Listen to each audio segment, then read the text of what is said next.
Hari ini kita akan bahasin apa yang saya rasakan setelah menggunakan Oppo Reno 12 Pro 5G ini selama hampir 2 minggu guys. Langsung aja kita simak video kali ini.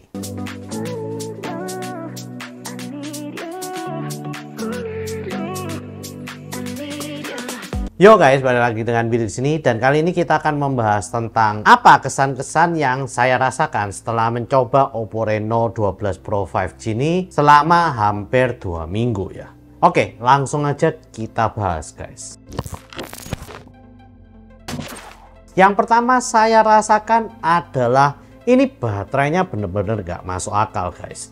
Bener-bener awet banget untuk penggunaan casual sehari-hari, dan juga nonton YouTube, nonton Netflix, kalian mau browsing, mau sosmedan, dan juga main game-game ringan dan casual, lalu juga ambil foto dan juga rekam video. Ini bisa tahan 2 hari lebih guys. Dan saya bukan mau membesar-besarkan atau melebih-lebihkan ini ya guys, enggak, tapi saya sudah nyobain dan saya kaget sih dengan ketahanan baterai dari Oppo Reno 12 Pro 5G ini. Karena saya udah nyoba untuk main game, lalu juga ya semua hal yang sudah saya sebutkan tadi, tapi dia itu masih bisa tahan 2 hari lebih.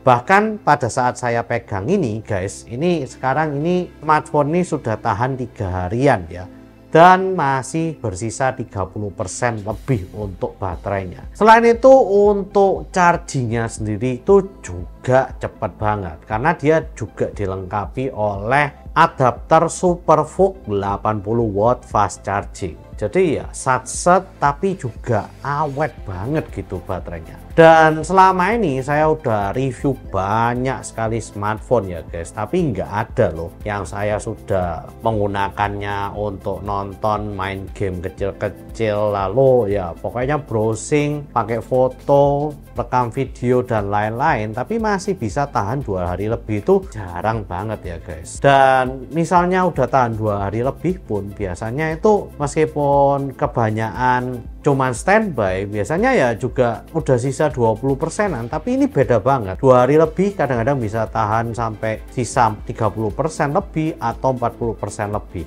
Bahkan ini udah 3 hari ini masih sisa 30%an lebih. Yang menurut saya itu agak mind blowing. Memang sih MediaTek Dimensity 7300 energinya itu saya kira pertamanya cuman gimmick ya guys. Dan saya nggak nyalain sama sekali fitur untuk long lasting baterinya ya. Tapi ya itu entah kenapa dia bener-bener awet banget.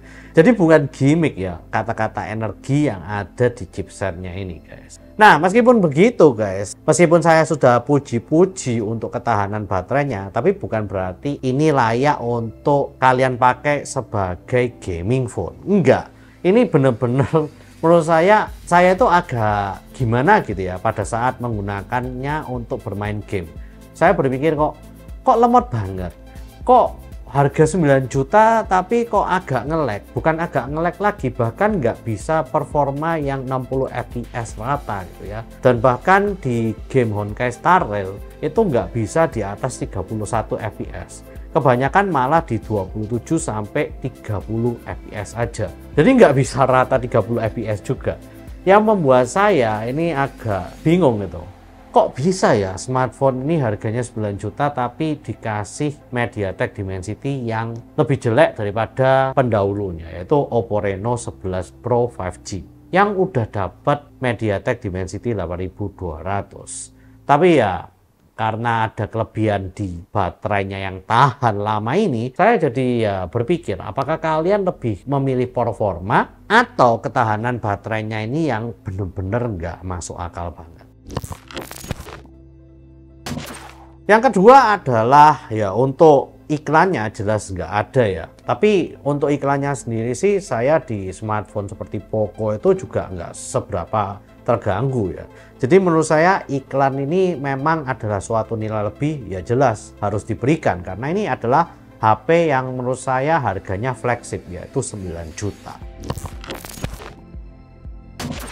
Nah lalu yang lain ada di wallpapernya guys. Iya, saya tuh termasuk orang yang sedih banget ya dengan wallpaper yang diberikan di Poco maupun Redmi Note. Ya pokoknya HP-HP Xiaomi yang mid range itu kayak kok aplikasi untuk ganti wallpapernya itu nggak elegan banget gitu ya, dan juga terkesan murahan, banyak iklan dan lain-lain. Tapi di Oppo Reno 12 Pro 5G ini saya akhirnya bisa memujinya karena ya bener-bener pengaturan untuk penggantian wallpapernya ini bagus banget guys, layaknya sebuah smartphone flagship gitu ya.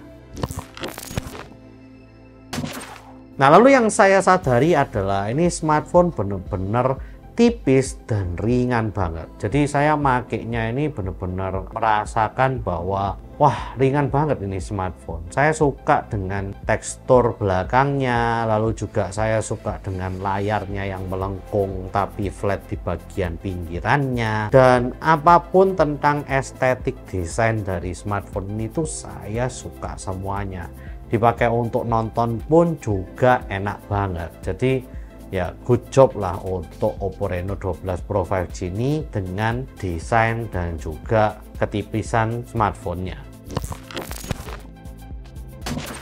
Nah, lalu yang saya suka lagi adalah dari fotonya guys. Fotonya itu hasil bokehnya itu bagus banget, saya suka banget ya. Lalu juga untuk satu fitur yang dinamakan live photo yang harusnya ini hanya ada di smartphone flagship seperti iPhone, Samsung dan lain-lain. Ternyata di Oppo Reno 12 Pro 5G ini punya guys. Ya memang sih harganya 9 juta, tapi ya itu saya puas banget dengan hasil live fotonya.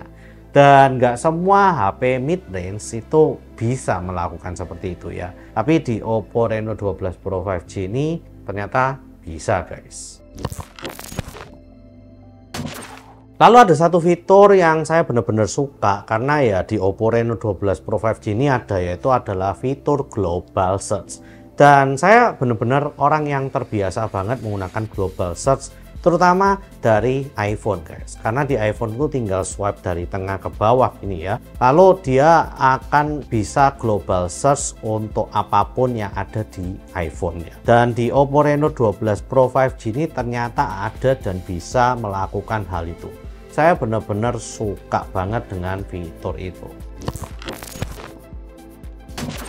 Lalu juga untuk fitur AI-nya itu saya juga appreciate banget karena ya di Oppo Reno 12 Pro 5G ini kan memang Oppo AI phone ya. Jadi dia banyak banget fitur AI-nya seperti AI Translate, lalu juga kalau misalnya kita di artikel itu bisa dibacakan oleh AI-nya, lalu bisa di summary dari AI-nya atau diringkaskan. Lalu juga untuk foto dia juga bisa menghapus objek-objek yang kita tidak inginkan. Jadi banyak banget fitur AI yang ada di sini yang berguna untuk kehidupan kita sehari-hari. Dan saya benar-benar suka banget. Nah, untuk hasil kamera dan juga videonya itu saya lumayan suka sih. Ada beberapa yang saya suka terutama dari fotonya, tapi untuk hasil dari videonya sendiri itu ada yang kadang-kadang bisa bagus, ada yang kadang-kadang menurut saya juga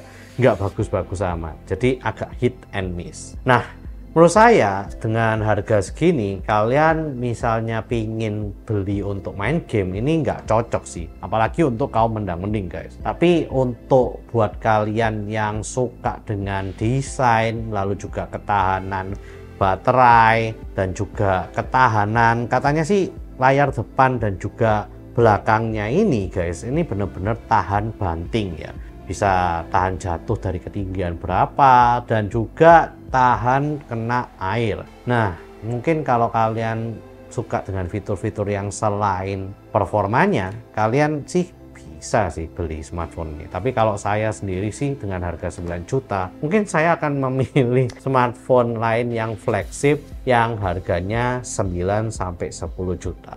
Ya mungkin itu aja sih yang ingin saya bagikan kepada kalian di hari ini. Please share, like, and subscribe jika kalian suka dengan video kali ini. Komen jika kalian ingin ngobrol-ngobrolin tentang apa yang ada di video ini. See you guys di video selanjutnya.